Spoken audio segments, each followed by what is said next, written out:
What's going on, everybody? Let me know if you can see me and let me know if you can hear me as I attempt to pull up the stream here on YouTube and then get started right away because it's already about 11:15 p.m. I scheduled the stream to begin at 11:15, but then I just clicked go live, so hopefully that doesn't mess anybody up, but I just wanted to say 11:15 is about when the real deal is supposed to begin here.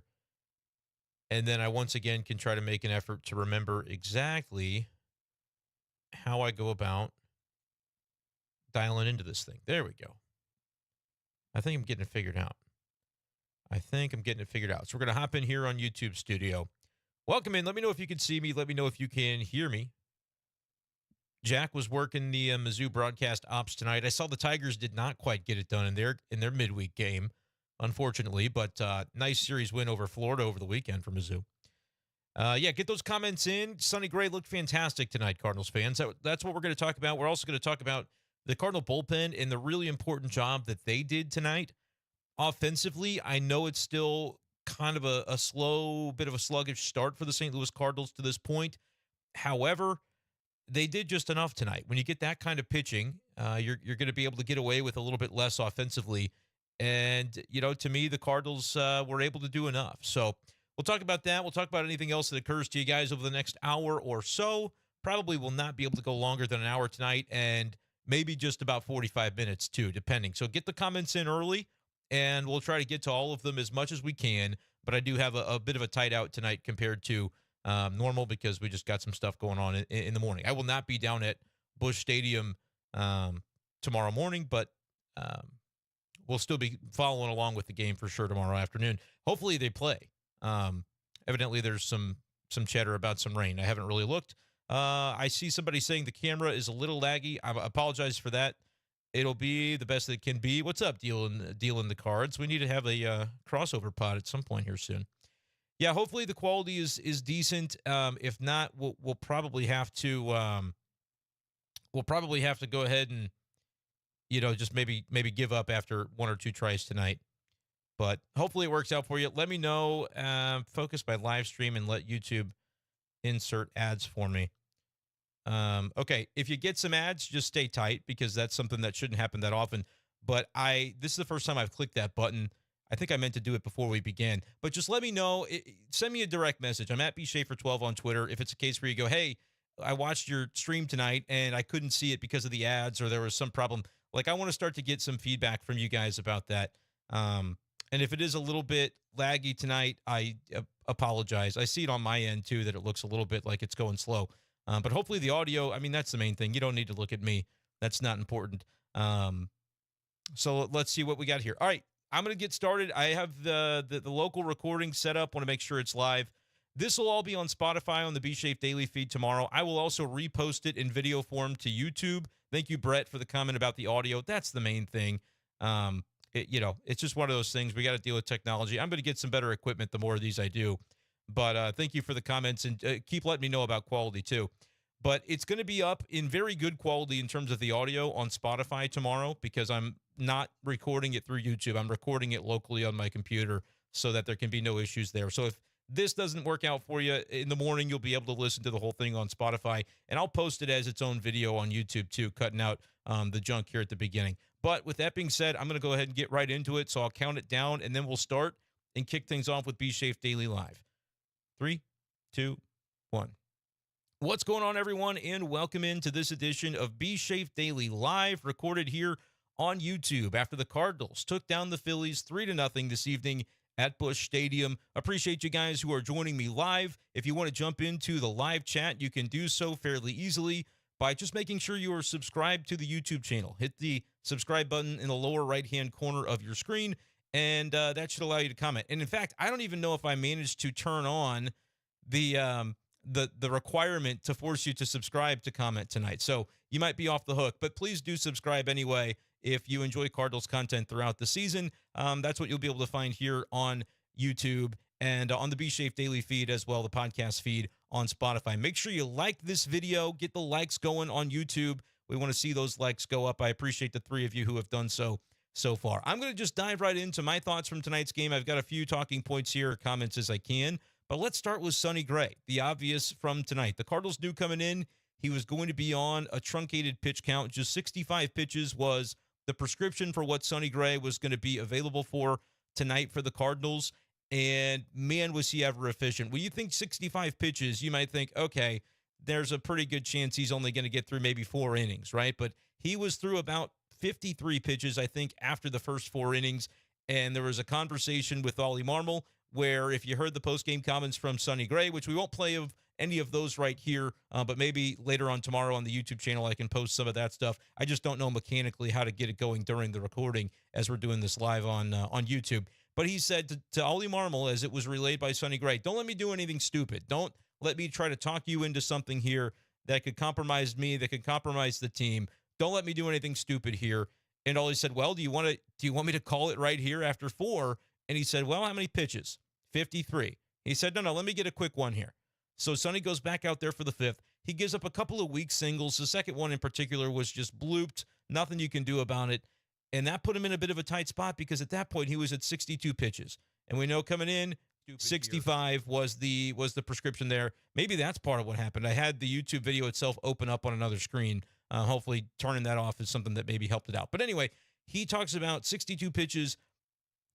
What's the spot you're going to commit to? Ollie walks up to the mound. They have this mound meeting, and I could just kind of tell the way Ollie came out of the dugout that this was maybe not going to be goodbye necessarily. They did have Zach Thompson warming up behind Gray just in case in the bullpen, but I got the sense that this was going to be hey, this is your guy, but it's your last guy. Do what you can with it. Maybe an economical couple of outs here. And it was crazy to hear Sonny Gray talking about it after the game and saying, I stood there and told the guys, like, here's what we're going to do. We're going to get this guy to ground into a ground ball here. We're going to get a double play, and we're going to get out of this inning. That's exactly what Sonny Gray was able to do a couple of pitches later, getting Johan Rojas to ground into the inning-ending 6-4-3. 5 innings, 5 hits allowed, all of them singles off of Sonny Gray, and 5 strikeouts in the game, including a couple of Bryce Harper. Got JT Real Muto a couple of times, and thoughts and prayers up to Real Muto. That looked like a nasty hit that he took off the wild pitch later on in the game. He had to leave the game. I think it kind of caught him like the undercarriage right below the mask there. I don't know if it was the throat or what.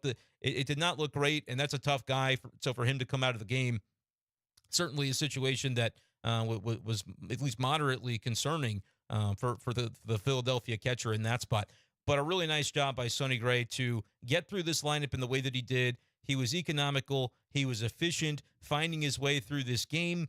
It's the most you possibly could have asked for from Sonny Gray tonight for the St. Louis Cardinals, finding some way to just gut through an outing after 36 days had gone by since he last pitched in a real baseball game, because he didn't really get to have a rehab assignment. These were simulated outings. These were live bullpen sessions more so that Sonny Gray was having in the ramp-up process to get back to this moment, to get back to that Busch Stadium mound, which is where he wanted to be all along. And it was interesting to hear him talk about it post-game tonight, to say that there's just something about being in that major league environment, being back with the guys in the clubhouse, being in front of the home fans, that kind of gave Sonny Gray the extra gear that he needed tonight to be able to just kind of get back into the rhythm of things. And it's like he never even left. He had a great season last year.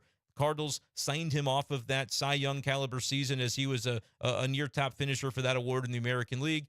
And we saw the reasons why tonight from Sonny Gray.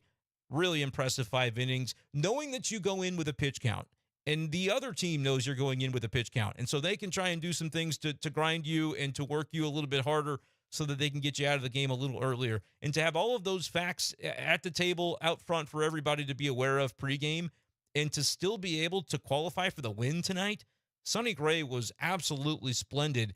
And it was so interesting. You can go inning by inning and look in the second where he comes up with a double play, or the spot where you had Trey Turner that gets on base with the infield hit. Just a little bit of a delay on the throw by Mason Wynn, who has played phenomenal shortstop defense so far for the Cardinals.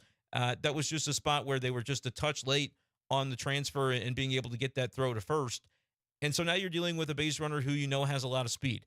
Ivan Herrera, it's been a little bit of a hiccup in his game so far that he's not been able to throw out any base runners. I think they're either 6 for 6 or 7 for 7 against him on stolen base attempts. And with Trey Turner on first base and a pitcher that is obviously trying to be economical with his pitches, I think that was an inherent opportunity for Turner to go ahead and turn on the Jets and run. He ends up doing it within that inning.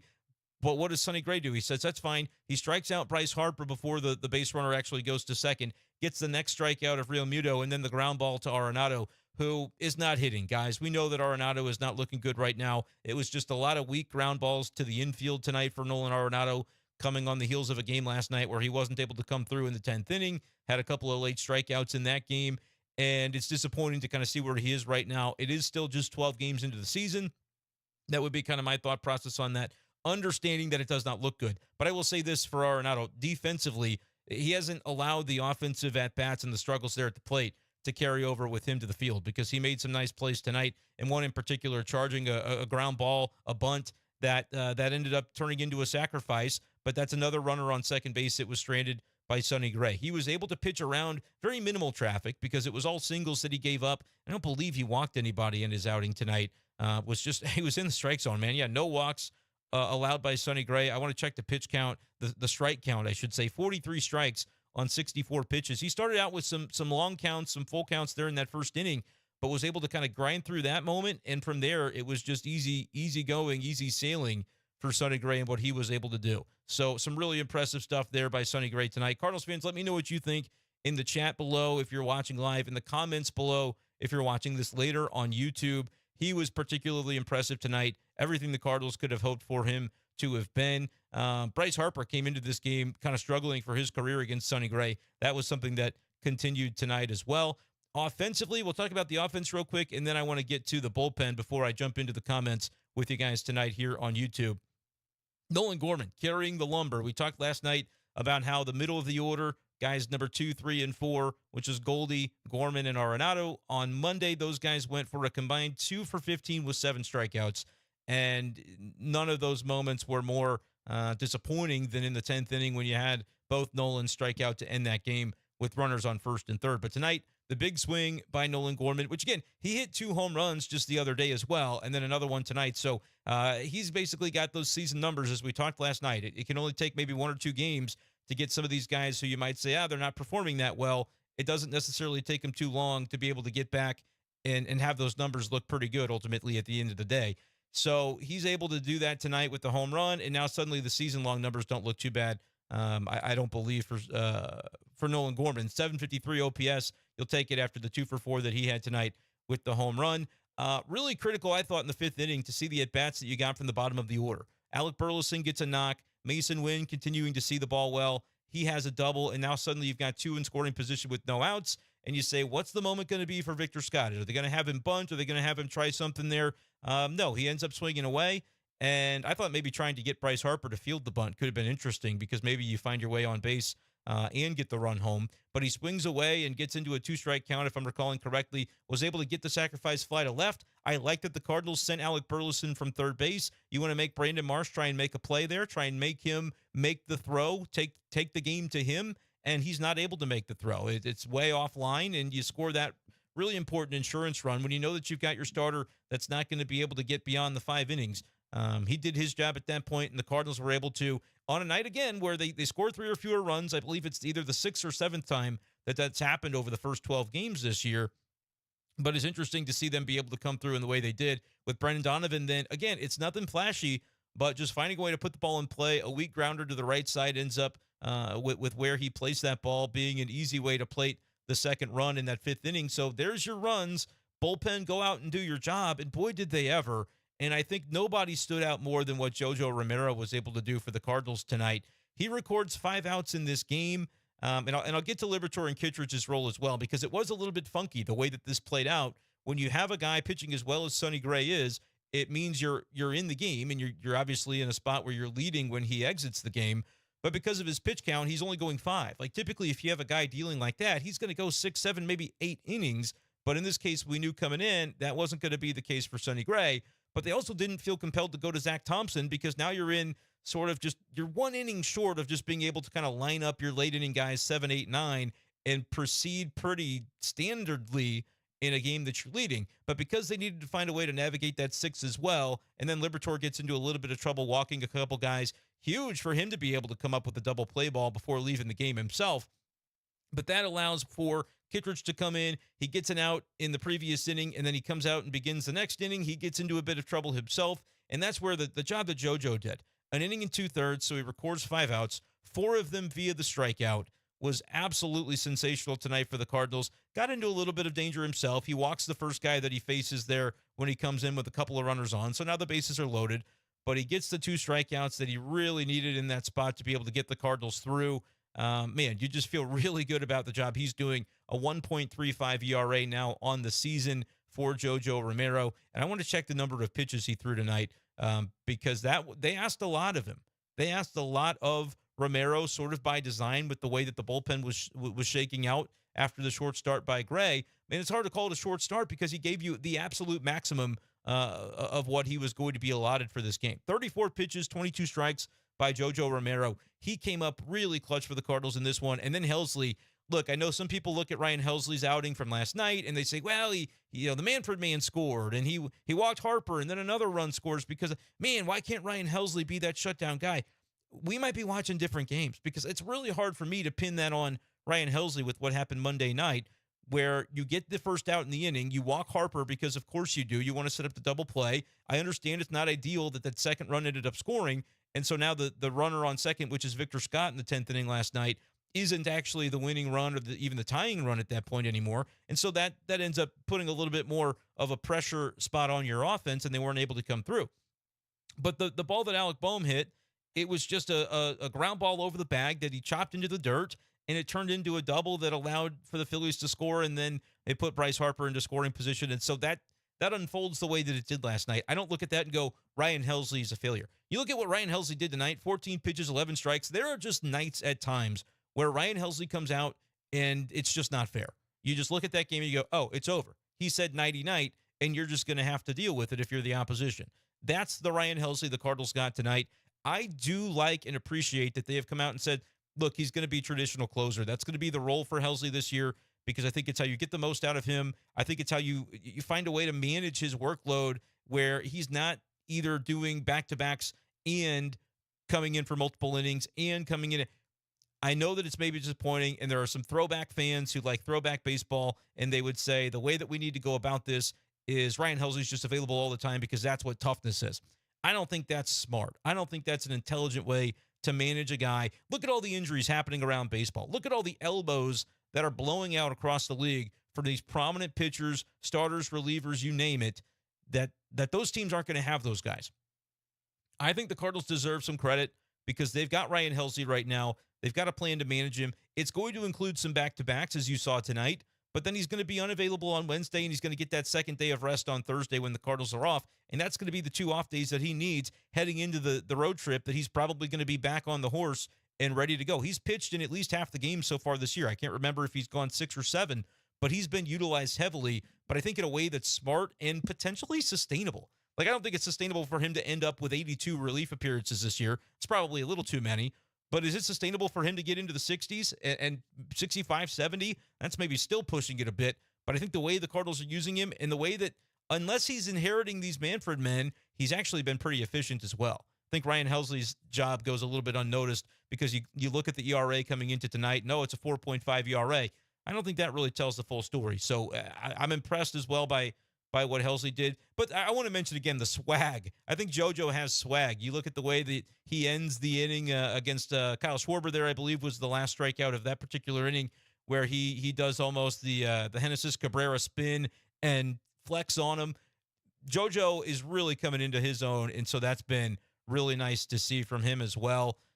Just some impressive stuff by the Cardinals. And I wanted to mention one other thing before I go ahead and get into these comments, which if you haven't commented yet, feel free to go ahead and do so because I'm about to dive in hot and heavy, fast and furious to those. But make sure you subscribe to this channel by clicking that subscribe button in the lower right-hand corner of your screen. But I'm going to take a sip, and then I'm going to talk about one other kind of unheralded aspect. It's just something that stood out to me tonight. It's not that he, was outrageous at the plate, but somebody that I just want to once again reiterate that it's a good thing he's getting opportunities. And that someone is Ivan Herrera. The base hit that he had later on in this game, I think it was just like a 1 for kind of day for him. Let me go back and check. 1 for 4, but he's hitting 296 with an 819 OPS. And just the piece of hitting, he had some good swings that were just yanked foul and could have had a bigger night than he did have offensively with the 1 for 4. But I just want to give the Cardinals a little bit of credit. I liked Andrew Kisner. I thought he was really important for last year's team. But you know what? Last year's team wasn't a winning team, and the Cardinals had something in mind for what they were going to do and the way they were going to use Ivan Herrera. And for as much as I was skeptical in the offseason of that decision to let Kiz go, I understood it. But I also said, I think you're letting a pretty good player who is kind of a glue guy walk. But those are sometimes the difficult decisions you have to make as an organization. And I think the Cardinals ultimately, not as a knock on Andrew Kisner, but in what the positive element of the growth for Ivan Herrera has been, I think they made a very, maybe a difficult, but I think a choice that almost needed to be made in order to get the most out of the development of what this young kid could be. He is an absolute major league hitter. I know that his teammates have said it, but we're starting to really see it as well. I'm just impressed with Ivan Herrera offensively. I still think he's got a ways to go behind the plate, in particular in controlling and managing the run game. But it's kind of like something that they're putting off for the time being. They're aware of it, but they're also looking at it and saying, isn't the priority right now the way he's managing games, the way he's handling pitching staff and things like that? Kind of do this one step at a time. I think the Cardinals are satisfied with what they're getting from him right now, and I think rightfully so, with the way that he is performing at the plate in particular, and being able to handle the pitching staff the way he's done early on. Appreciate you guys for joining me. Make sure to hit like on this video if you are tuning into the live stream. Heck, even if you're not, hit like on the video on YouTube so we can get the likes up on this one. We're not quite to 20, but I bet we can get there here soon. All right, jumping into the comments now. Let's go ahead and make it happen. Jack, what's going on? Was doing the broadcast ops for the Mizzou game. Hopefully this synopsis has been satisfactory to this point. Cardinal squad says that Gray looked amazing. He did. He really did. Michael, welcome in. Brett says, I've been to every home game so far, but had to work tonight and missed arguably the Cardinals' best played game so far. Yeah, here's what I'll say, guys. If you live in the St. Louis area, St. Louis County, St. Louis City, even St. Charles County where I live, you can check out those secondary markets right now. One of them needs to be a sponsor on the podcast. We got to get that going because I would be able to talk it up. It was a nice night tonight. There was a little bit of rain, kind of scattered drops, but nothing that impacted the game. Just maybe noticed it driving to and from the stadium. You could be in Busch Stadium tonight and really all this week for real cheap. I think on some of the secondary sites, it was literally $1 to get in the building, minus the fees, of course. That's always going to be a part of it. But man, I get it. It's school night. It's April. It's maybe, you're worried it's going to get a little chilly. A lot going on. Tough to get down there for 6:45 first pitch, whatever the case might be. But there were a couple of – I was at Busch both nights, the last two nights, and even though yesterday's game didn't go the Cardinals' way, that's been some quality entertainment, and certainly if you got to watch the debut for Sonny Gray tonight, you didn't regret being there. So that's just my take. Felix, what's going on? Appreciate you, man. SIUE did beat Mizzou tonight in baseball, unfortunately. Aaron says, I need to get Kyle Reese back on here as a live guest. You know what? I have to get StreamYard. I think StreamYard is the way that a lot of the podcasts that you guys watch who do live guests put that together. I have not gotten my StreamYard account going yet. I know it's something I need to do. I'm kind of in the mode of like, okay, let's make sure that we get the technology cooperating when it's just me, and then we'll kind of go from there. But there are certainly a few people out there that I would like to talk to, doing some live podcasts or even some recorded ones. So that's something to look out for. Dealing the Cards Pod is one of them. They say what's up in the chat. Kenneth, JoJo is the new Al Hrabosky. Yeah, the same facial hair. I mean, you at least have that to go with, so that's good. But no, he has got that swag. He's got that energy, and I think we kind of noticed it a bit last year, and people were perhaps skeptical of, is that a one-hit wonder? Is he going to be able to maintain that? JoJo has maintained that, man. He is that guy, and this bullpen is good. Like, I'm just going to say, this is a different-looking bullpen, and the Cardinals don't even have Keenan Middleton part of it yet, but don't you just kind of feel it? I know there are going to be nights where the bullpen doesn't get it done, and maybe it feels like it costs you a game, right? John Keane gave up a homer the other week. He's not on the roster now. He was the roster move for Sonny Gray today. It's just going to happen at times. A bullpen could have a 2.5 ERA, and that's really good, but what does that mean? It means that every 9 innings or so, they give up 2 or 3 runs. It's just going to happen. So no bullpen is going to be perfect. But if you look at the way this thing is set up, I think Helsley is one of the top closers in the league. I think as much as Gio is going to give up the stray solo shot here and there, and it's happened a couple times this year already, he's going to be a guy that you can trust in some of those leverage spots, especially if his pitches are working and the slider is kind of working off of everything else. He can be nasty. JoJo, you saw it tonight. I think Kittredge has a real viable role for what he can bring to the table. We saw him pitch in multiple innings tonight. Jeff Jones told me it was the first time that he believes that's happened since he had the surgery a couple of years ago. So you've got some dynamic guys, some guys who can fit into some different roles. I still feel like there's more gas in the tank for Andre Palante, who can bring something to the table. Matthew Liberatore needed to kind of dial in the command a little bit tonight, but he was able to still get a double play.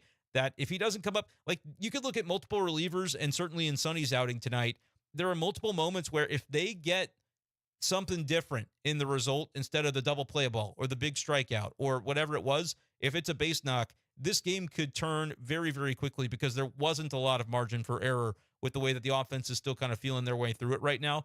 So to be 6-6 where the Cardinals are and to be doing that with an offense that still feels kind of bottom 10-ish, I'd have to go back and look at the OPS and everything, but they're about bottom 10 right now.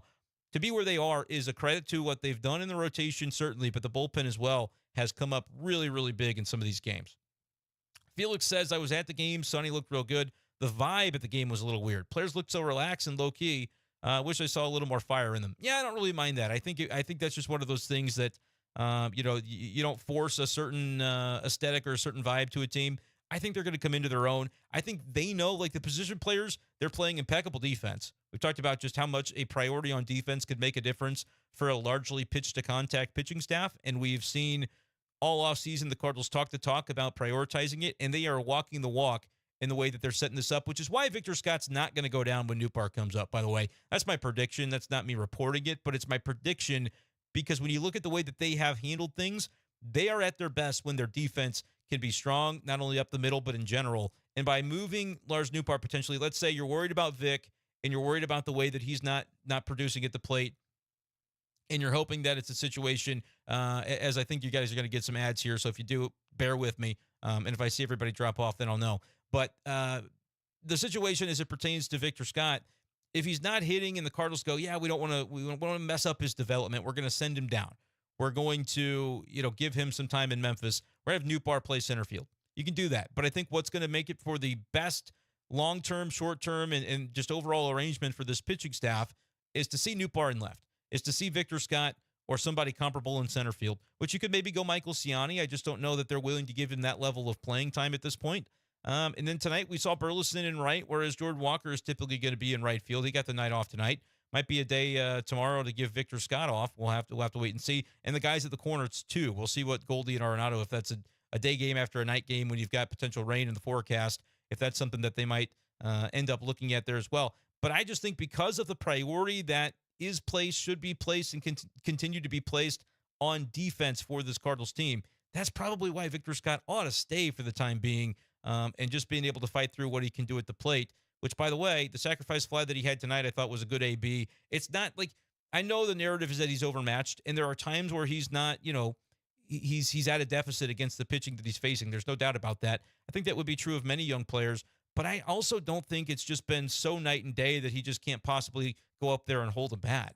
Like, he's hit into a little bit of bad luck. How different would we be feeling if a couple of those that he was close to beating out on infield hits, or a couple of those bunts, or one of those hard contacts just doesn't go right into a glove? How much differently would we be looking at him at this point? I think it's more on the psyche to have the batting average that he has, but at the same time, I think he's been a valuable player in the way that the Cardinals have constructed their team. It's for defense to really shine and to be a big part of what they're trying to do. So I think right now you're just waiting on the middle order bats to go. If Goldie and Arenado are going, you're not really that worried about Victor Scott's development because he's on a winning team. He's having fun out there. He's captaining that outfield with the defense that he plays in center field.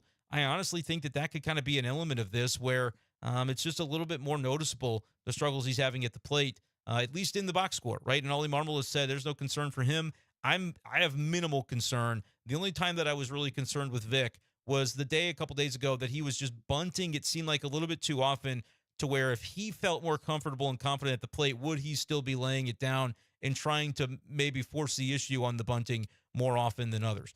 Jack says, would you ever consider live streaming during a game for live reactions? I would if I thought the juice would be worth the squeeze. If people would watch that, I would need probably multiple people to either comment on YouTube, DM me at bschaefer12 on Twitter, to say, look, this is something that I would really like. And obviously, I wouldn't be able to show you the game. That's not legal. But you guys know what I'm watching. I know what you're watching. And we can kind of talk just generally about the Cardinals and kind of react to some of the stuff that we're seeing. I think that's something that could be in play. I also really would like to start streaming MLB The Show, where I'm just playing the show in the background and you guys are asking me Cardinals questions and I'm just kind of riffing on the Cardinals for a while as I play the video game. I think that could be kind of a more fun, casual way of doing this rather than it all being so kind of buttoned up at times, which I don't try to button it up, but at times I do feel like it's a little more business oriented when I'm trying to get through everybody's comments. But those are things I'd like to do. Again, I'm not a tech wizard, so there are some things I got to work through with that. But I know there's some smart people out there who would also lend a hand to me if I ask. And there's been some people who have offered, I'll get you set up for that.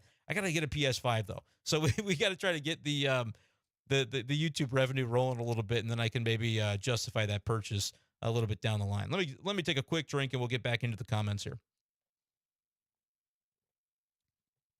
And yeah, Jack mentioned one that I'm not working would obviously be the live stream. In the home games, I'm typically there, not always going to be there. Like I said, won't be at Wednesday's game with some stuff going on family-wise. But road games, I don't really do a ton of travel since I have the young son, and that might be sometimes to do some live reacts videos if people would be into it. Corey says, just imagine how good this team will be if Goldie and Arenado figure it out at the plate. Luckily, they're playing their old selves defensively. Yes. If those two guys were going even at like a 750 clip on the OPS, and right now they're both about 570, this team would be what are they, 6-6? The Cardinals, I mean, they would be probably 8-4 at least. I mean, it would be tremendous, and then you would just feel the staying power of, all right, this is a rotation that if it's middle of the pack with Sonny Gray, it might be even better than middle of the pack. If he's going to be the guy that we saw tonight consistently, the league's going to have to be on notice for what he can bring. And the bullpen, I think, can be, look, I've kind of wavered between, is it top 12? Can it be top 10? I think certainly there's a chance that it can be if we continue to see the performances that we got certainly or that we saw from the Cardinals tonight. That was an impressive showing where they kind of, you got to ride the rail in that spot where you decide, hey, we're not going to go to Zach Thompson, but the guys that we do go to, following an extra inning game, knowing you've got a day game tomorrow, that was a heck of a performance by the bullpen. I come away very, very impressed from the way the pen pitched. Obviously, Gray did his thing, and that's the headline. But the bullpen is really what allowed for this game to be able to happen. And as Gray said, the defense is what allowed for Gray's game to be able to go the way that it did. Brett, thank you on the comment for the audio. Snips says, I'm looking beautiful. Which is always appreciated. Brian says, be safe. What's good, brother? Do you go to every home game, or about how many do you get to check out? So I've been to 4 of the 5. I've covered 4 of the 5 so far. We'll miss tomorrow, making it 4 of the 6. I would say that little 2 out of every 3 range is pretty good, unless we have a family thing going on where I'm out of town for a weekend. That'll happen from time to time. So I would say 50, 55, maybe 60. It'll probably be closer to that 50 range this year. Just because, too, I want to make sure that we're taking advantage of the 18-month-old growing up and having a real fun summer. He's at a fun age where we can do some things, and I'm gonna live life with no regrets, man. I'm gonna do a great job for KMOV and check out my story for them tonight on Sonny Gray's outing, and I'm gonna try to do the best job I can here for YouTube as well. But we're also gonna make sure to prioritize the things that are important in life and have no regrets about that. The family stuff, man. Once you have a kid like I have. You may think one thing and then you have it play out and you're like, yep, this is the way, and I don't have any regrets about it. But I appreciate that question, Brian. For people who maybe don't know, yeah, I'm writing stories for KMOV, a handful of stories over the past week with the homestand that's gone on, and I'll continue to write from the road. I just won't be at a lot of those road games. I've got a Wrigley trip later on this year that'll make, so I might end up pushing 60 some odd games depending on the way the summer unfolds. If they're competitive, I mean, certainly planning to go to Birmingham when the Cardinals play that real cool game against the Giants later in June. So that'll be fun too. Jared says the pitching was so great today. Personally, love JoJo. How can you not love JoJo? The energy that he brings and the execution that he brings, right? Like, he's performing, and that's the bottom line. He's getting the job done. 32 likes. I bet we can get it up to 40, and maybe even Bob Gibson's number 45, because we had Sonny Gray wearing the throwback looking Bob Gibson inspired hat tonight at his locker for the post game. That was pretty cool, man. The 45 on the hat, that was definitely a nice nod to Bob Gibson. Snip says that Sonny was a breath of fresh air, and Brett says the bullpen's night and day from last year. Yeah, look, I think the bullpen, like, you may be skeptical about John Mozeliak. You may be skeptical about the way the Cardinals do certain things in the offseason, but it's kind of hard to argue with the notion that, and this is why innings matter, right? Because some Cardinals fans say, well, why does it matter? Why are we going to trump up Kyle Gibson for giving up 7 runs just because he went 6 innings? Like, what's the big deal about that? Didn't we tell you were going to see what the big deal was? The fact that he was able to do that on Sunday and get through 6 innings instead of just going 2, like we saw sometimes guys like Waino last year and maybe some others that Drew Rom would leave starts early. And it's not to say Drew Rom still can't have a nice career. He's on the shelf right now with injury, but he's not somebody that the Cardinals are immediately going to have to call upon if they need a 6th or even a 7th starter. There are other guys in that position and in those roles this year, but that's really what it's all about, is getting through the innings, because they didn't have to burn their bullpen on Sunday. Last night, you had to go extra innings. It was in a losing effort, and that sucks. It feels like it's in vain to have to burn the bullpen arms that they did, but to still be able to have enough guys fresh to do what they did tonight, that doesn't happen if Kyle Gibson doesn't get through 6. That's why we talk about it, and that's why the Cardinals wanted a Kyle Gibson. I know that it can be frustrating to just say, did they settle? Did they settle for these one-year contracts for 36-year-olds that, what's really the upside for those players? I'm not saying I'm just stumping for everything the Cardinals do and every decision that they make. I think people who watch me and read me and listen to me believe I can be fair, but can also be critical when it's necessary to be so. I look at the moves the Cardinals made and say, I do get it. I get why they went after the particular arms that they did for that rotation to kind of stabilize the back end, because a guy like Kyle Gibson doing what he did helped contribute to a win on a Tuesday, even though on a Sunday he gave up 7 runs. That can maybe be happy talk for some people. It doesn't sound like anything they want to hear about their baseball team when they just want to kind of vent and be frustrated about a loss, and I get it. And last year you guys had to deal with too many of those losses for a team that went 71 and 91. But that is a really good example in reality and in practice of what the Cardinals kind of envisioned in the offseason when they went out and attacked their winter the way that they did. I think it's really interesting. And now you see Sonny added to the equation.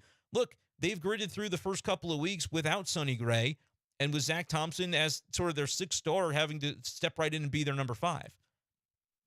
Sonny Gray comes in and it can be a very different looking team. And wait till he's built up and maybe going 6 or 7 tonight instead of the 5 that he had to do simply because of the pitch count. So it is a breath of fresh air what he was able to do. I completely agree. The bullpen being night and day, Brett, from last year, I think happens in part thanks to what the offense is doing. And they went out and got the right bullpen guys. They went out and acquired the right relievers. And I still think Keenan is going to be one of those guys if he can get healthy. I think Riley O'Brien is going to be one of those guys if he can get healthy. To think that they've had a couple of somewhat key bullpen injuries to guys that they knew were going to be in the mix, and maybe you didn't know that about Riley O'Brien, but they certainly hoped that he would be in the mix with the stuff they saw from him in spring. That's happened already, and you're still looking at this bullpen going, hey, I think you got something here. That to me is notable. That to me is notable about where the Cardinals are at right now. Trevor says, when the game is postponed tomorrow, I wonder when they'll make it up. I have no idea, so I can't spend much time speculating that. Somebody said, they asked me on Twitter, May 2nd, is that? And I said, dude, I have no idea. I haven't the slightest idea what that's going to be. Hopefully they play, but we'll see. Brett says, I know just one start, but I'm fully going to be a Sonny Gray fanboy for the next 3 years. Yeah, dude, he is a guy that's easy to root for and easy to like.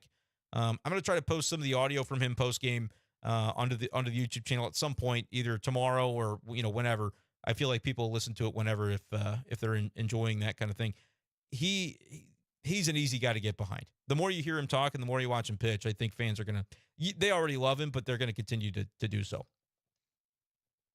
Korn says, hello. What's going on? Jack says, Gorman has been flexing his power a lot early this season. No pull side homers, just oppo or center. Yeah, this one was left of center, man. It was 419 feet of just pure meat on that ball tonight to do what he did against Zach Wheeler, who, look, man, Zach Wheeler came into this game. I got to say, mea culpa. I said on the radio this afternoon on KTGR on the big show in Columbia, I said I think the Cardinals would drop this one like 3-1 or something. I thought they wouldn't really be able to get anything done against Zach Wheeler. And Zach Wheeler goes 7. He still gets through 7, but he gives up 3 runs. And the Cardinals were hyper efficient with what they were able to do. You get that 5th inning, couple of base knocks, and then you don't get another hit for the rest of the inning, but you score them both. That is the kind of Cardinal baseball that I think fans in this town can really appreciate. Jack, I'm glad the lag has mostly been fixed on the vid side. Appreciate that. Josh says, I'll be watching in the morning, be safe, but what a game. You think Lynn builds off this tomorrow night, which will be afternoon on Wednesday, and the Cardinals can take the series, and hopefully you get some good sleep soon. Yeah, hopefully I do. Thanks, Josh, for enjoying everything and for supporting the channel. Make sure to subscribe, too. Like, I don't know if some of you might have seen the ad a little bit ago.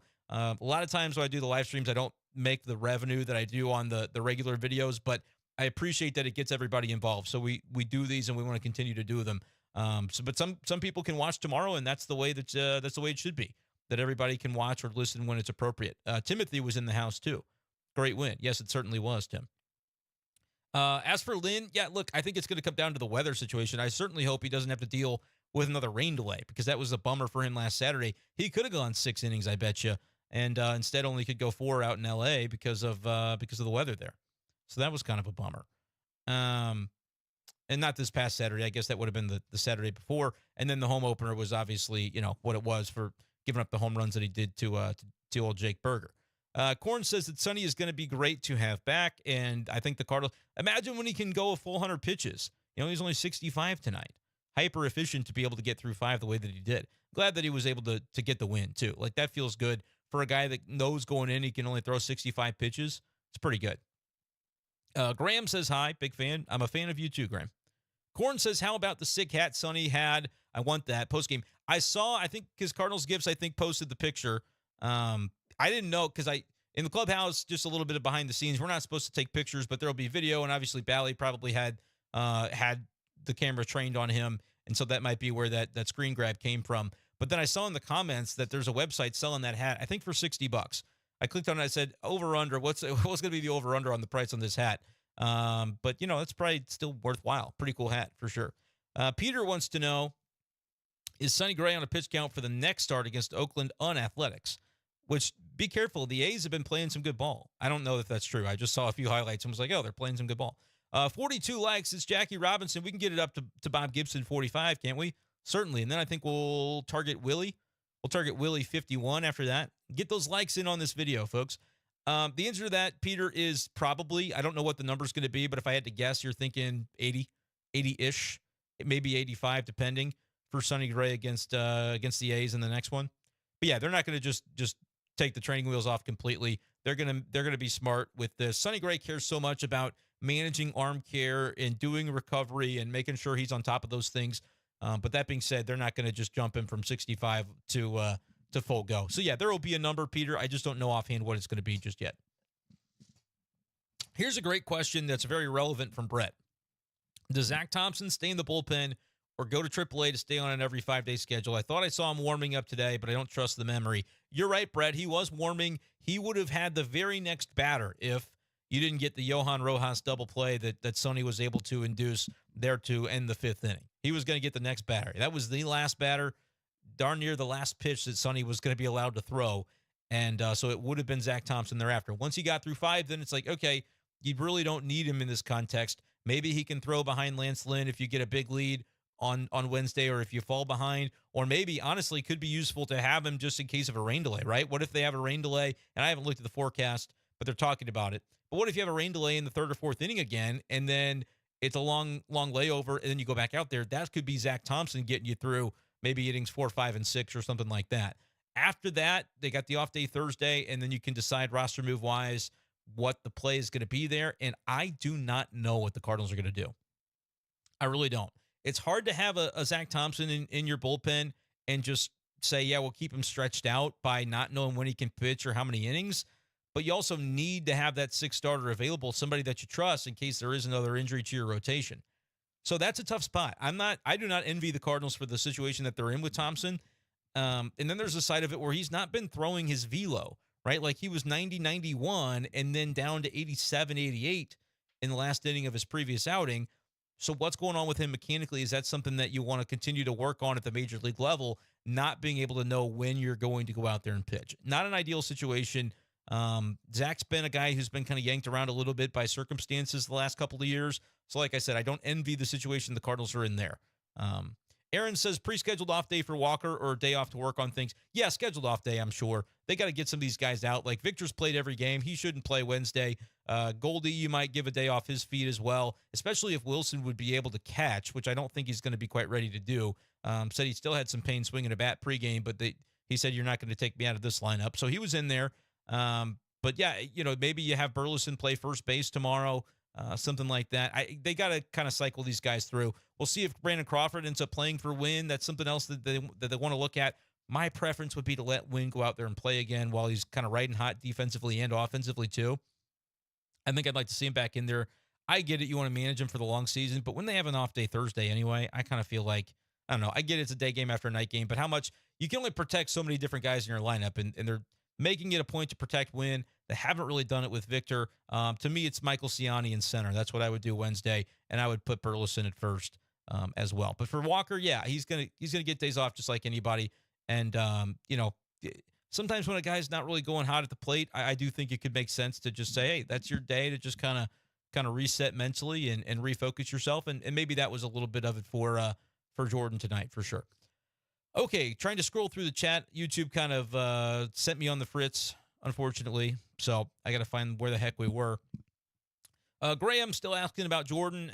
How has he looked this season? Big disappointment on my fantasy team. Yeah, he hasn't looked super duper comfortable, and you haven't seen the power. Same thing with Nolan Arenado and Goldie as well in recent days. It's a work in progress, but you're a dozen games into the season, so I wouldn't press the panic button for fantasy or anything like that. I would pick up Ivan Herrera if he's available in your league. I think he could be a guy that, especially when it's hard to find catching, he's going to play more than people think. And I said that back in spring. That was before I knew that Wilson would get hit on the back of the hand in the first week of the season. But he's going to get opportunities because he can mash. And the Cardinals are just going to have to accept at some point when Nuke comes up, probably Friday, if I had to guess, based on just the scheduling of things. Like, if it's not going to be tomorrow, Wednesday, why wouldn't it, Thursday, there's no game. So I'm looking at it and going, well, it's a day game after a night game. Probably not going to get nude up after playing tonight in Springfield, I think it was. So anyway, I'm thinking Pages might end up being the guy to go when Newt comes back up. And you keep Ciani as a guy who can be a late inning defensive sub. You keep Victor as your center fielder who's playing sterling defense, and Newt then to left. And then you got to figure out some playing time for Burley. But I think, again, he can sub at first on days that Goldie DHs, perhaps when Wilson's back to being able to catch, and you find some playing time for guys. But, it's certainly a spot right now for this offense. I kind of forget what the question was, honestly. Was talking in circles there for a little bit. But whether it's Jordan, whether it's some of these other guys, the offense is going to come around. I think is the bottom line on some of that stuff. Michael says, I thought this was the best game of the year so far. Ollie pushed all the right buttons. Gray was good as advertised, and the offense did just enough. Fun game. It was a fun game. You'd like to see the offense be a little more robust. Who wouldn't? But at the same time, I think you can live with what you got when the pitching is as good as it was. It's all about kind of syncing up those games where your pitching is lights out, so you don't need as much offense, but then the offense sort of recognizing and picking up the mantle on the days where you do. Maybe your starter gives up 4, and you have to try and match that. That's where a team can really get into sync and to start vibing. We haven't seen that entirely yet from the Cardinals, but certainly you got enough of it today. And 2 on Ollie, people are going to like Ollie Marmol. This Cardinals team wins. If they win, they're going to like Ollie Marmol. I'm going to have a big ass-eating grin on my face about it if Cardinal Nation comes around on Ollie, because he's a good dude, a good manager, and I agree. He pushed the right buttons tonight in circumstances that weren't entirely obvious about what he should or should not have done. I thought he handled it really well. Like, you let JoJo Romero go to 34 pitches. That's unusual for a guy who's, not really built up to necessarily carry that workload, but he knew that they had to do it, and he knew that he had the guy on the mound that he could trust to do it. Those things don't always get noticed, but I think Cardinals fans I've seen multiple Cardinals fans go, you know what, I'm not always the hugest Ollie fan, but I thought he did a nice job tonight. I thought he did too. They had a really good game as a manager. Michael also says JoJo was superb. Love the emotion. Yeah, why wouldn't you? Peter wants to send down Walker to call up Gomez. Moises Gomez is not on the 40-man. Defensively, he's probably even maybe a little less adept than Jordan Walker in the outfield. Jordan overcorrecting his issues, overthink his swing, and cause more issues. I think we got to lay off Jordan Walker a little bit. He's 21 years old. He's going to come around. I think Jordan Walker is going to be okay. Sending him down is not the answer to me personally. And Gomez is not on the 40, so he wouldn't be a guy that comes up anyway. Brett wants to know who they send down for Nootbaar. I think Pages is probably the answer. I hate to normally do that. I don't like to speculate that, but I think it's a matter of, if it's Friday for Newt, that gives him a few more days to get Wilson ready. And I think Pages, I'd love to see him get into the game maybe Wednesday. I don't know if that'll happen. I'd like to see it. I think he's a good player too. I think Cardinal fans are going to like him when they get more chances to see what Pedro Pages is all about. But I also look at it and say, you don't really necessarily need that third catcher. I think they could get more utility out of like keeping Michael Ciani to be able to have him field right field for Jordan if you're in the 8th inning of a game that you're ahead. Tonight he did for Burleson. He came in as a pinch runner, actually. And so that's just like the stuff that I like, the build of the bench, when you can do something like that. When you can say, look, is it like so necessary when it was Herrera on second, but you had Burleson that gets on base. I think he drew a walk, and so he's on first. He's not even the lead runner, but you're going to bring in Siani for defense anyway because you have a 3-run lead and you're trying to maximize that moment. Bring him in for a pinch runner too. It's kind of like a 2 birds, 1 stone situation. Siani is a valuable guy to have off the bench in that role. I didn't know that I would feel that way if you would have told me that back in February coming into spring. I've really grown to appreciate what he's bringing for this Cardinals team as well. Look, it doesn't always have to be Thunder offensively. I think he plays an important role for a team that wants to prioritize quality base running, quality defense. Michael Siani is bringing those things to the table. Like he's a major league caliber guy in that regard. Timothy says that when Helsley mixes it up, he's damn near unhittable. It reminds me of Jordan Hicks when it was like, yes, he throws 105, but and now he doesn't, by the way. He's kind of dialing back the velo a bit and having some success, with San Francisco. But it reminded me where I would always look at Jordan Hicks and go, his best pitch is his slider. Like, that's his best pitch. When Helsley mixes in some of the other pitches, it's not fair. And tonight was one of those nights where you just looked at it and you go, it's not fair. There's nothing any of those hitters can do to this guy. 14 pitches, 11 strikes, didn't stand a chance. Couple of Ks. Dealing the Cards asks, when Newt comes back, how do they find more time for Herrera? I think it kind of becomes almost a pseudo platoon for that like occasional spot between Burley and Herrera, if that makes sense. And it's going to depend on who's on the mound, probably. That's kind of the way that I look at it. It's going to be tough, but I think it's a good problem to have as well, because Lars Nootbaar, like before the injury, you come into the season, he would have been one of the most important guys to me on this team, because I think he's going to bat third, at least if they continue to bat Goldie and Arenado where they are in the lineup. I think he's the lefty that maybe breaks that up, and then Gorman goes down to maybe 5 or 6 if Wilson's at 5. And suddenly the lineup just looks a heck of a lot longer. And I know right now it doesn't look long at all because the guys who are supposed to be your studs aren't hitting. But I kind of look at that and I get it. Herrera is a guy that needs to get in there. It's going to be a fair question. Dylan, it's a fair question, my friends. They're going to find it, though. They're going to find a way to make it happen if Herrera continues to hit. But they need the spark that Newt can bring. I think he can be a lineup changer if he gets right. 500 with Golden Auto looking as bad as they have is pretty good in my book. Corn, I agree, man. If those guys start hitting, you suddenly and the key is, though, keep the other stuff the same. Keep the rotation dealing the way that it is right now. Keep the bullpen doing what it's done. The rotation, I think, has to come first. It's like the chicken or the egg. But you got to keep the rotation fresh so that the bullpen can stay fresh as well. Or keep the rotation going deep and efficient so that the bullpen can be fresh enough to do what it can do. Herrera has Brett excited for the Cardinals' future behind the plate. Agree with that. I think, again, I've talked in some negative terms at times where, like, if this season goes the wrong way on the Cardinals, you could end up seeing a deal where next year maybe Herrera's catching a lot more and maybe Goldie doesn't re-sign and you play Wilson some at first, some DH, and some catcher. That's something that you could certainly see if the Cardinals don't retain Goldschmidt, which hopefully he kicks it up and ends up being great and they want to keep him for a few more years, but we got to wait that out. How many games a year do I get to check out? Yeah, Brian, it's I mentioned that earlier, but it's about 50 to 55 to 60 at home, just depending on the circumstances of the season. Caleb says, hey, B-Shape, what's going on? Verdict is still out and shaky on what Victor will be able to do at the plate. I think it's safe to say that Wynn is not a slap hitter. He'll swing it well at this level. Fun to watch. Yeah, man. He got the 100 and whatever batting average that he had last year late in the season. That's not who he's going to be. He's going to come up to a new level. He's going to get acclimated, and then he's going to go. And right now we're seeing Mason Wynn take some good at-bats. Seat Nerds got me $30 seats for 2 rows from the green seats tonight for Brett. Yep. There were some good seats to be had if you wanted them, and tomorrow's going to be the same thing.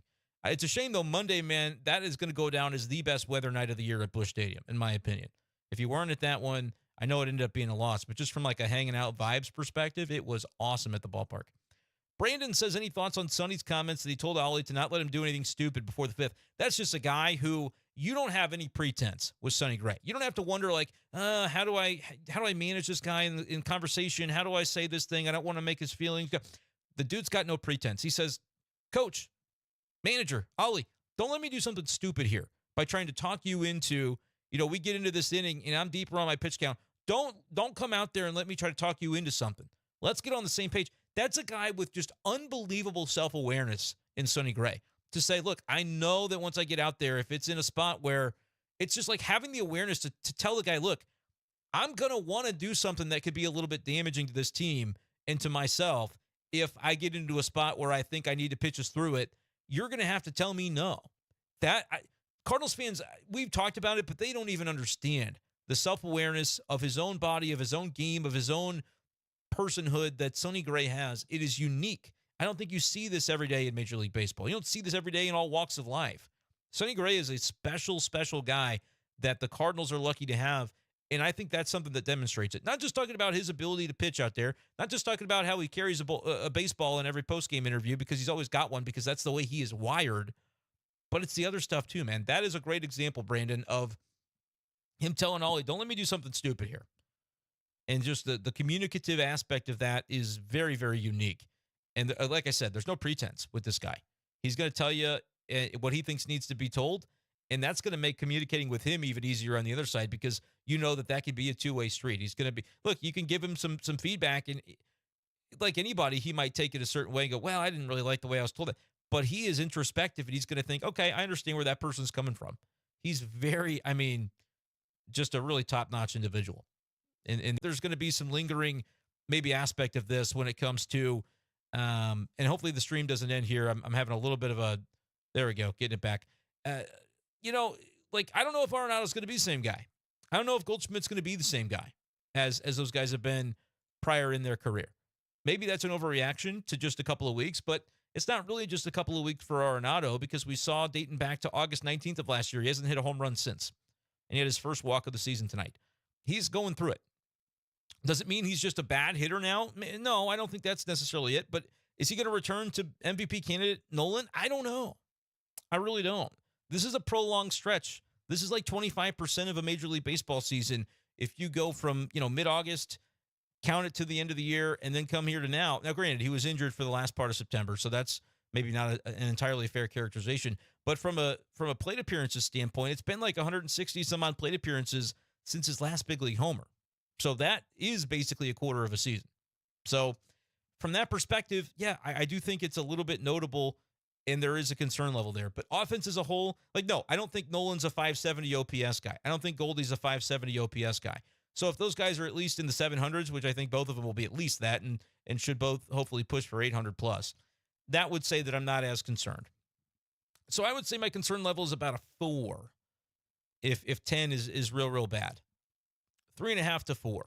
And I tell you what, the moment we see Goldie have a 3 for 5 or Nolan have a 3 for 5 and hit a home run, it probably drops even lower because I just got to see it once. And then I go, okay, there it is again. But if Arenado's, you look at his exit velocities and his recent at-bats, he had a good double yesterday, though, early in the game. But since then, it's been multiple strikeouts and basically everything pounded into the infield at 60 exit velo for the most part. So it's been a little bit concerning. There's no doubt. Brian's high on the pen. Looking really solid. I agree. Blake, what's going on, brother? Think we could get a... I'm not going there. I'm not touching that, Blake. I'm not touching that. If you're listening on Spotify or on YouTube the next day, you'll have to hunt down Blake's comment and you'll be able to know why I maybe got a bit of a chuckle. BS, can't wait for O'Brien to come back. Think he'll be a really good addition for a few years, hopefully. Yep, that would be helpful if he can get healthy. You hate the flexor tendon stuff, but there's no way to know when a guy's going to be back, but it'd be nice. Side note, as of today, who's the biggest threat in the Central? Pirates legit? I think the Pirates could be legit. Yeah, I really think it's possible that they could be legit because I think when they get Paul Skeens, it's their own doing that he's not up yet, but I think he's going to be a mid to top end of the rotation guy almost immediately. That's maybe high praise, but if you see what he's doing in AAA, he doesn't belong there. He's a special pitcher. And I like that Jerry Jones that they've got. I think I haven't looked to see what Mitch Keller was up to so far this year, but he really finally had that breakout last year. Like you get pitching, man, and have some young position players that step forward. I like that Cabrian Hayes. Not a great start for Keller so far, but look, I think the Pirates can win 80-something games. You got to keep in mind, they won 76 last year, if I'm not mistaken. The Cardinals were last in the division. Pirates weren't, and they outplayed the Cardinals last year. So who's to say that they can't get a little better with an O'Neal Cruz stepping forward and some different guys? Brian Reynolds is a really good player. So Henry Davis is coming along as a young guy they brought up. So I think the Pirates are legit enough to be in that soft, cushy middle. Right now, the Central is like the best division in baseball. The Cardinals are in last place as a 6-6 team.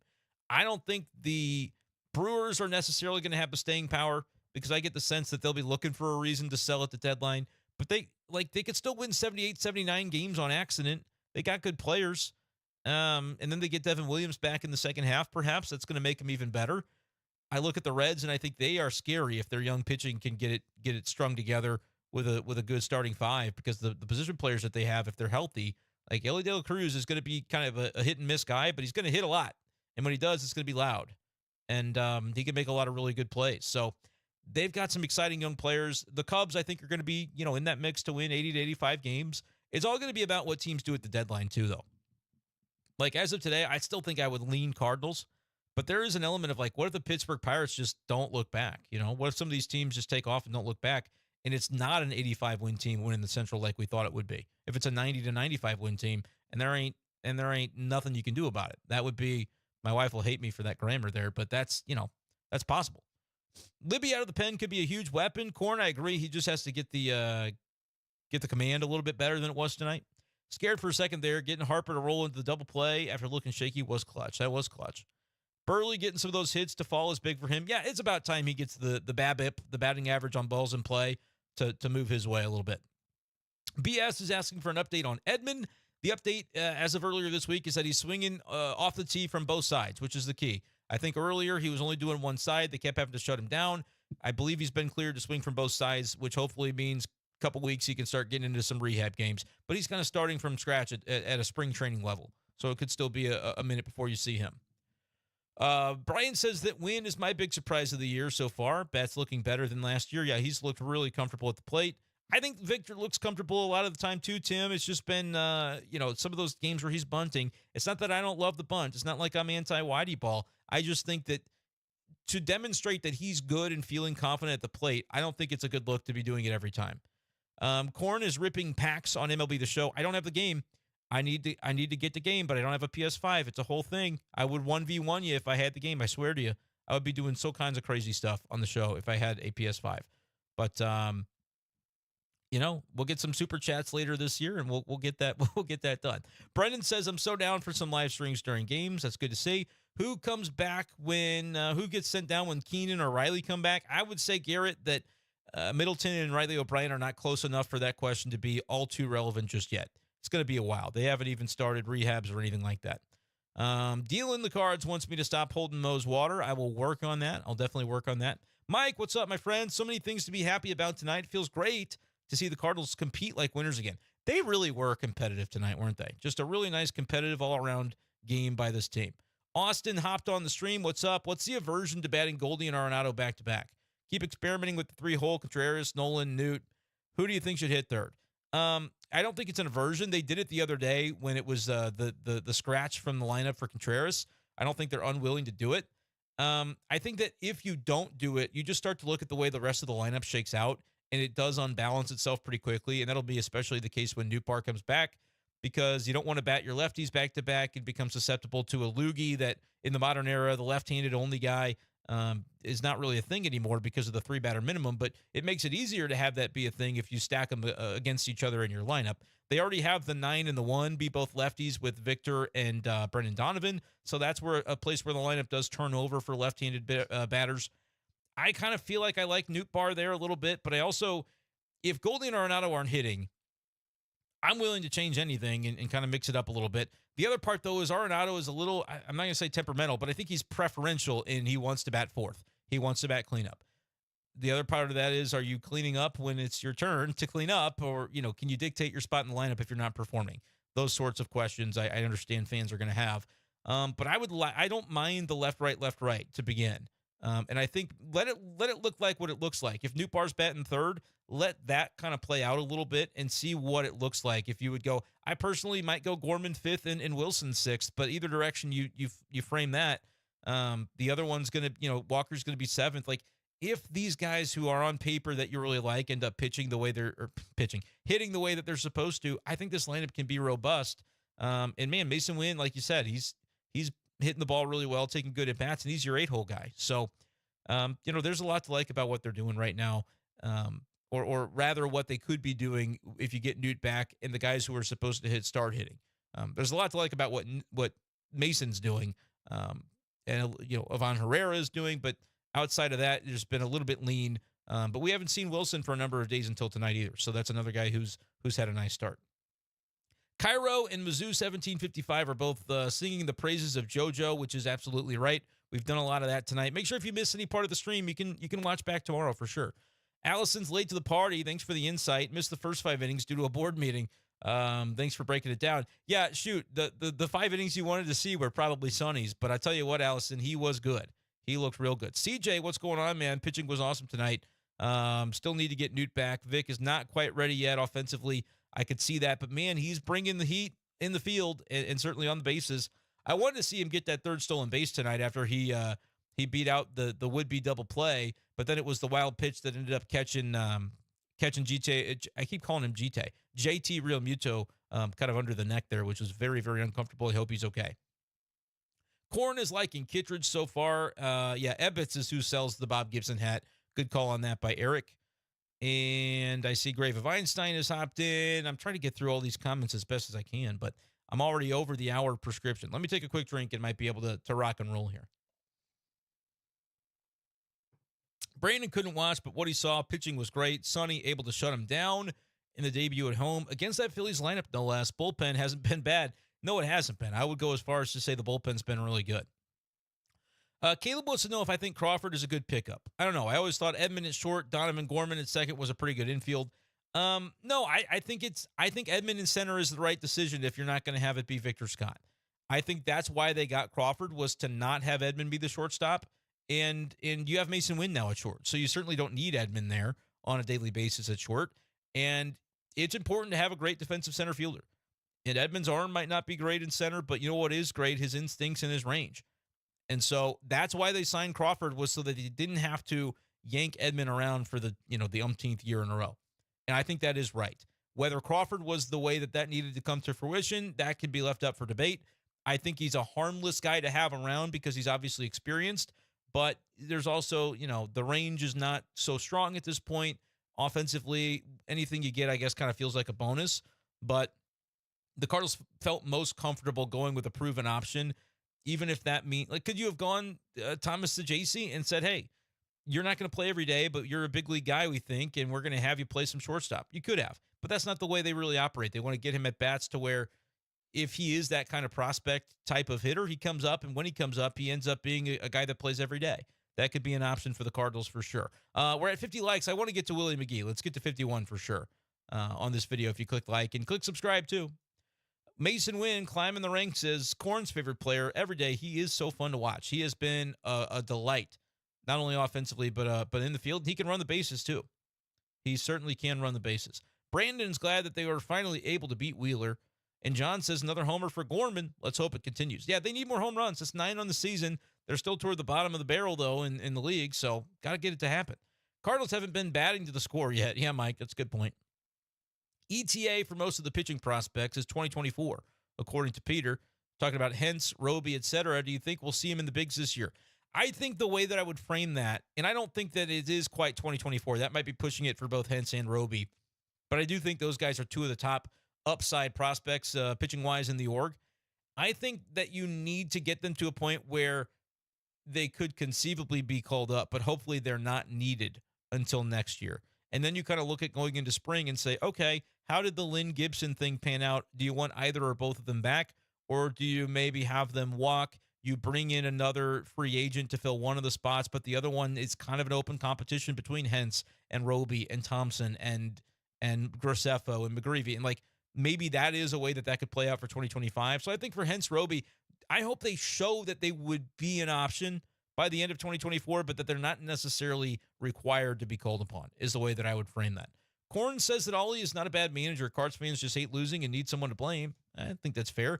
Easiest guy to blame is the manager, but I don't think he's bad. And Corn agrees with Charlie. Charlie Marlowe. Why are we talking about him? Just playing. You as Cardinals fans are a bit negative.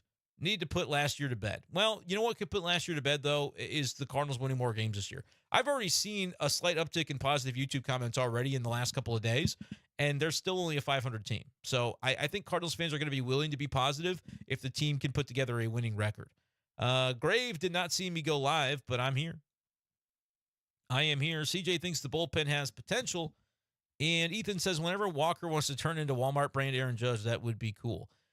Give Walker some time. I'm not going to panic on Walker just yet. What happens if Arenado doesn't turn around within the month, a month straight of just Cabrian Hayes? Yeah, I mean, is Cabrian struggling offensively? I know he had a big spring, and I know that he's the Gold Glove winner, reigning Gold Glove winner now. So I don't really understand that comment. He's been hitting pretty well, 760 OPS. Cardinals would kill for that from Nolan right now. Gorman doesn't look that good defensively, according to the Grave of Einstein, but he has swag over there, which is important. I think he does look good defensively. I don't agree with that. I think he's done a nice job at second. He's turned himself in. The arm is great, and I think he looks smooth at times. Besides the ball kicked yesterday, which was Monday. Yeah, I guess there was one that happened there. I'd have to go back and look, though. Holden says after Edman eventually comes off the IL, what does that mean for a guy like Scott? It means he might go down to Memphis unless the offense ticks up, is basically that conversation. But Edman is still weeks away to me. You may not even see him in April. So there's still time to have Scott, if the Cardinals are so inclined, be able to kind of rise himself up offensively before that decision has to be made. Brian saw that Jackson Holliday is coming up for the O's, which he is. Good to see from that. Deserving, for sure. And now he can take his crack at Rookie of the Year and try to get the Orioles a draft pick, because I think they called him up in an early enough fashion to qualify for that. Nato had a 600 OPS last April as well, says Sammy. Then he had an OPS above 900 for 3 months straight until falling off hard in August, which was around the time that maybe he was dealing with an injury. Yes, and maybe it still hurts. Yeah, I mean, you go all the way back to the World Baseball Classic last year, and I think he got hit by the pitch on the wrist. Was that a thing? He was been dealing with back issues for the last couple of years. I don't know if that's something that's going on for him right now, but certainly just doesn't look right. And running the bases does not look right for Nolan right now either, which he's not fast. He's probably one of the slowest people in Major League Baseball, but it's kind of like, is he comfortable running? You know, he looks good defensively, but everything else is a little bit suspect in just the optics of it, which I don't know if that means he's hurt or not. I'm sure he's playing through something because guys always seem to be, but that's just kind of my 2 cents there. Corn grabbed some trail mix, looking for more diversity than 6 almonds in that handful. All right, well, good luck to you, my friend. Holden, does Carlson get dealt at the deadline? Still a logjam in the outfield? I would say if everybody's healthy and that can be sustained for a little while, and then you can start to pick and choose who you want to really ride with for the end of the year, you could see an outfield trade, especially if you need a bullpen pitcher at the time, or maybe, some starting depth, a swingman type. I could see that trade come together. But right now it's hard to project because there's not a lot of health going on. Einstein says, wonder what Turner Ward is cooking in the lab. He is quickly becoming a Jeff Albert type scapegoat, but all this jumping on early pitches sounds like something he wants them to do. Yeah, I think he does want them to do it. I think the complaining and scapegoating of the pitching coach and the hitting coach in particular, but even the pitching coach too, is one of the dumbest things that fan bases do. Like, you guys all wanted Jeff Albert fired, and then he got fired, or he left of his own volition, and you have a different hitting coach, and now it's like, okay, well, is it this guy's fault now, or is it just the same players who have not been achieving to the desired level? And it's like, who are the guys that you're really worried about right now? Goldie, Arenado. And this is maybe going to rub people the wrong way, but you don't have Turner Ward just constantly in these guys' ear going, here's what you need to do better. It's not high school ball. That's not the way it works at the big league level with veterans in particular. Same thing on the pitching side. Cole Bartimus, our producer on Hot Take Central on Fridays, who I love, he's great. But he made the comment the other day about he thinks the sort of referendum on Dusty Blake as the pitching coach is going to be how Lance Lynn and Kyle Gibson perform, the guys the Cardinals went out and got. And I said, I really don't agree with that, because I don't know how much Dusty Blake is going to have for two 36-year-olds who kind of know at this point in their major league careers how they want to go about things. It's not to say that he can't offer them some tidbits, but he's not responsible for their pitching. They've been around the block, and they're going to do what they're going to do. So I think it's kind of the same thing when it comes to veteran hitters. There are things that those coaches can be a guiding ear, a guiding voice, and those things can be valuable. But we also have to be realistic about what's Legion ball and high school ball, and what's the major leagues for a guy who's made hundreds of millions of dollars playing this game. It's just you don't ever want to be too good to be able to listen to a friendly piece of advice, but at the same time, it's not like the hitting coach is got a damn thing to do with it sometimes. Like, to be a little bit blunt, it's not, I don't look at Turner Ward and go, yep, that's why Nolan's. No, I don't think that's relevant at all. I really don't, personally. For younger players, maybe that's a little bit more of an element where the coaches can be more of a guide, but it's the big leagues, So I just don't. I think we overplay that sometimes in the way we talk about it. Michael loves the old school Rams hat in the background. Yeah, I've got a Mizzou hat here. I've got the Rams hat. I forget which. I can't do mirrors when the mirror video is mirrored. But anyway, yeah, that's a St. Louis Rams hat, though, by the way. It says St. Louis on the hat. That's the only reason I have it. I'm all about still things that are St. Louis Rams, but after that, it's like, they left, so it is what it is. Alex, will Sonny be on a pitch count for his next start? Yeah, he will be. I don't know what it'll be, but he'll be, 80, whatever that would end up being. And he said, BS said that I'm taking it literally, meant what Hayes has been known as, no bat but great glove. Yeah, but he's starting to have a better bat, so it's not nice to rip Brian Hayes. He's hitting. He had a great spring, and he's carrying that over a little bit this season. But I hear you, BS. I hear you. Aaron likes Siani for Walker in the late innings. I agree. He says Siani goes down or Pajes. I think Pajes, if Contreras is ready by Friday to start catching. You just got to be willing, if you're this team, to say, look, if we've got two catchers, we're still going to play them both. And if one of them gets hurt, then Pajes is on the next Uber to St. Louis or plane, depending on where they are. He Ubered the first time. Otherwise, you just got to be able to ride the rail, I think, with the two catchers that you have, even though I do like Pajes a lot. Do I think the Cardinals should have tried to get Montgomery back? No, no is going to be my, if they were going to do it, they should have done it at the beginning of the offseason. Personally, though, I'm not as keen on thinking that was the answer. And maybe he'll be great when he gets ramped up with the D-backs, but I just think, kind of like Tyler O'Neill was going to be great somewhere else, I think Montgomery is going to be great somewhere else. I don't think it would have, and I don't have like any smoking gun for that. I just don't think it would have been the right thing here. Because then you put yourself in a spot where you're paying 5 pitchers already. You want to pay a 6th, and then let's say a couple of them get hurt, and now you suddenly spooked ownership into, hey, we may need to take a step back next year because we've got too much dead money tied up. Like, that's not a spot. Like, clearly the Cardinals didn't want to get in that spot. And they didn't think that they were going to be able to get a guy like Montgomery for a year or two at the end of March. But that's the way it played out. But the Cardinals couldn't afford to wait for that. So if they had done it on the front end, then I think it would have been fine to sign Monty. But the fact that they didn't, they went the route that they went, and they were strategic in it. So it's incumbent upon them to let that play out. You're not going to change course when you've got, like Steven Matz would have been the guy you were shoving into the bullpen. That is a terrible use of resources. If Steven Matz is pitching well the last couple of times, and he has, and you're paying him $11 million or whatever it is, to voluntarily push that to the bullpen is not efficient use of resources.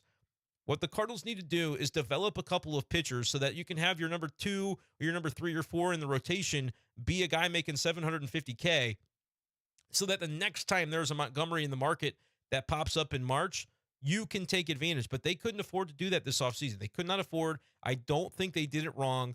They could not afford to go about it in a way that just said, oh, we're already paying 5 pitchers. We're paying the 7th most in Major League Baseball for our 5-man rotation. Let's throw $25 million at this guy and push one of those $11 million pitchers to the pen. That's not the way organizations are run. I know it frustrates Cardinals fans, but I see, because of where they were when that decision had to be made in late March, and the other side is, oh, you think they should have signed Montgomery to a 4-year, $100 million deal? The market didn't. So that would have, in retrospective, been probably a misstep if the Cardinals were willing to do that at the front end. And then we'll see. If he ends up being healthy for 4 years, then maybe they should have. But at this point, I'm all right with it. I want to watch the way that they put this offseason together. I want to watch it play out. I think there's something to that. I'm going to wrap things up here shortly. Chan the Man wants to know about Matt Zoller's commitment. Yeah, man, let me know this too. You're all Cardinals fans, but if I did some Mizzou content on this page, I want to ask the people who aren't Mizzou fans. For the ones who are fans, like, great, you'd tune in. For the ones who aren't, would you just be able to ignore it and not unfollow me on YouTube? Because I would love to be able to do some other stuff, some general MLB, but I've kind of kept it focused on Cardinals because I don't want to piss people off. But let me know that. You can always send me a DM on Twitter if you have opinions about stuff like that, because I'm developing this channel still. We're still in the infancy stages, just a year in. Corn says that Nato took a walk today. Yeah, his first of the season, believe it or not. Which I think you knew that, which is why you commented it. I think no Newton center during rehab games mean they don't want to send Victor down just yet. Yep, I think Newt's going to play left. I really do. and then you won't get Victor sent until Edman comes back. And Michael was asking who gets sent down for Newt. I think it'll be probably Pajes, maybe Ciani. Those are, I mean, or there'll be an injury. If there's somebody injured, then that'll change the dynamic for sure. But then with Edman, it's not soon, and neither is Dylan. So there's just time to. It's kind of like in February when Mo, which was a little bit funny. Jeff Jones was asking about Burleson and saying there's not really a spot for him. How does that pan out? He said, well, it's almost nonsensical to ask it right now because stuff could happen. And stuff did end up happening, and Burley's was an obvious guy to make the team when the time came. Better defensive center fielder from Blake, Bader or Victor. Give me Victor in 2 years because I think the speed and upside makes it to where nobody can touch him. Victor right now, when you watch him, he's like eager to get to a ball, and so it doesn't look as smooth as Bader made it look. But the athleticism and the raw materials that Victor has to work with is going to turn him into a center fielder that I think can certainly be better than Bader. He's just not as polished yet as we saw Bader to be with the Cardinals. Sammy says, I haven't really understood why people think the Central is so bad. Reds, Cubs, Pirates, Cardinals all have a strong foundation of young players. And Milwaukee could be something too. They're stronger than folks think. Yeah, it's the best division in baseball right now. So there you go. Alex asked about Burleson and his bat's finally coming live. Yeah, it is. And this is what the Cardinals have expected to see for a long time with Alec Burleson. And it's why they gave him a lot of opportunities last year. I know folks were frustrated by that, but he was having some bad luck, man. He's hitting the ball hard and still kind of has. But this week we've seen balls kind of fall in for him in a way that's going to reflect a little bit better on the batting average, a little better on the OPS. He's a major league hitter. He's a pro hitter. Defensively, what's he going to be in the outfield? Had the outfield assist earlier in the week. He's at a 556 OPS now. He's getting the batting average up after a 2-for-2, reaching base via walk. I think he's a solid player and certainly a guy that can be valuable to have the next 5 years or so as he works toward free agency. Even if he's not an everyday player, I think he's a valuable guy for this Cardinal team. Blake would unfollow if I talked to Mizzou. Yeah, whatever. Go find a head coach, Blake. He's a Kentucky fan. Anyway, all right, boys and girls. All I'm saying, Lynn outduels Nola in the rubber match. I'm feeling good about myself. Yeah, I would too, Einstein, if that happens. And why do I think all these players are great everywhere else? Too many examples to just be random. Michael, you ask a good question. It's one that it's hard to tackle right now. I think change of scenery is a real thing, but it is fair to ask, why is it always the Cardinals having the scenery that needs to be changed for these players to go be great elsewhere? It's fair to ask. I'm at an hour 20 right now, so I am going to wrap it up. But ask me about it another time at the early portion of a pod, and we'll try to get into it because I do think it's relevant. Brian says people are hard on the coaches, but I think the org does have a problem with their pitching development, trading away solid players, Gallen and Alcantara, and poor pitcher development of late. Yeah, I mean, there's some criticism to be had there, but I want to mention a bright spot before I go. The trade where the Cardinals, the style of trade where they send a bench player for a relief pitcher has been really profitable. Edmundo Sosa was who they gave up to get JoJo Romero. Win. Luke Voigt trade. I think that was the Gio trade, if I'm not mistaken. Chase and Shreve, I think, was in that deal too. But Gio is still here. Unequivocally a win in the deal with the Yankees. And the other one that I was able to come up with earlier tonight, Palacios for Kittredge, I think is going to go down as a win.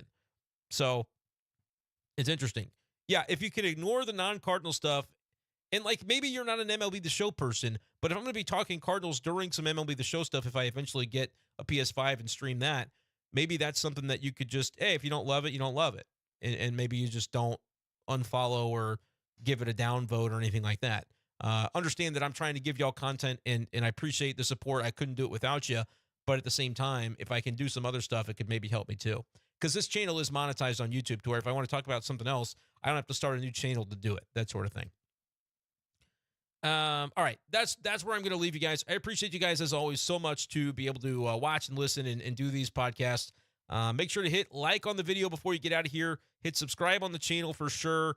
And that's going to do it for this edition of Be Safe Daily Live. I appreciate you guys so much for listening, and we will talk to you next time on the pod.